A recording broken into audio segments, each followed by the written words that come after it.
ఇగో ఆవులకి అయ్యా పెళ్లి కుమారుడా, నేను చాలా ఆకర్షణీయమైన దానిని, దయచేసి నన్ను లోపలికి రానివ్వండి.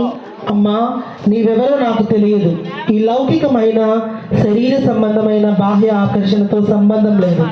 నీకు తలుపు తెరవబడదు, వెళ్ళిపో. అయ్యా పెళ్లి కుమారుడా, నేను సప్తవర్ణ హారం నుండి వచ్చాను. నా కోసమైన కొంచెం తలుపు తీయండి అయ్యా. అమ్మా, నీ రంగుల లోకానికి కానీ నీకు కానీ చోటు లేదు. అసలు నువ్వెవరో నాకు తెలియదు. నువ్వు వెళ్ళిపో. లోపలికి వచ్చే అవకాశం నీకు లేదు.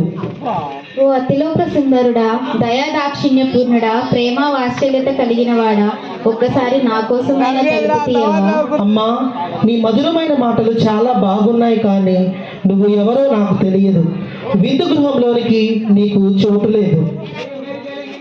అయ్యో పెళ్లి కుమారు,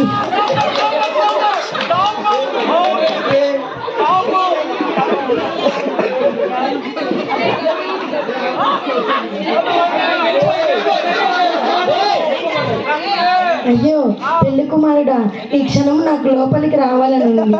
నా మనసు మారకముందే దయచేసి తలుపు తీయవా? అమ్మా, నీవు ద్విమనస్కురాలిలా ఉన్నావు. లోపలికి వచ్చాక మళ్ళీ బయటికి పోవాలని ఉందంటావు. నీలాంటి ద్విమనస్కులకు నా విందు గృహంలో అస్సలు స్థానం లేదు. వెళ్ళిపో.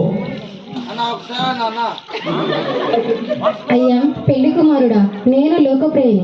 ఈ లోకంలో వాళ్ళకన్నా నీవే గొప్ప దేవుడు అని నేను ఎరిగిన్నాను. ఇక నుంచి నిన్నే నమ్ముకుంటాను. నాకైనా తలుపు తీయవా? నీ పేరు లోకప్రియ అంటున్నావు. నువ్వెవరో నాకు తెలియదు. వెళ్ళు. ఈ లోకాన్నే ప్రేమిస్తూ ఆ లోకంలోనే నశించిపో. ప్రియులారా, ఇప్పటి వరకు ఈ చక్కటి ప్రదర్శన చూశారు కదా. ఒకవేళ ఇంకా మనము కూడా ఈ బుద్ధి లేని కన్యకల వలె దేవుని ప్రేమను తెలుసుకోకుండా ఆత్మీయ అంధకారంలో నివసిస్తూ ఉంటే, ఇప్పుడే పెండ్లి కుమారుడైన యేసయ్యను మన హృదయాల్లోకి ఆహ్వానించి దర్శన భాగ్యాన్ని, పరిశుద్ధాత్మ అనే నూనెను పొందుకొని ఈ చీకటి లోకంలో మనము దివిటీలుగా ఉండి వెలుగొందుదాం. పెళ్లి కుమారుని విందులో పాలు పొందుదాం. ఇదే దేవుడిచ్చిన అద్భుతమైన గొప్ప సమయం.